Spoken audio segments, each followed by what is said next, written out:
Okay, here's an aftermath of Hurricane Lidia in Puerto Vallarta. This is my balcony. And those are all roof tiles that came from right here. Right there. So they came down. So that was what was so loud. And they were being flung against my window here. Thankfully no glass broke, but then all kinds of water came in here. So this entire room had about 2 inches of water in it that we had to clean up with no power. And then you come out here. This is the other patio. And these are all roof tiles.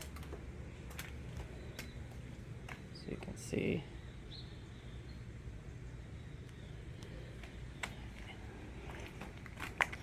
And they came from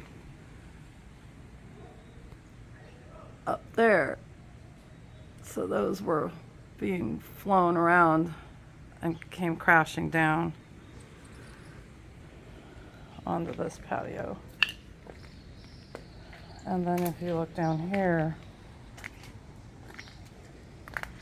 the same thing, it's all roof tiles.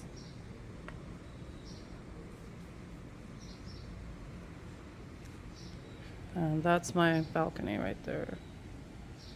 And we thought that window broke, but it didn't.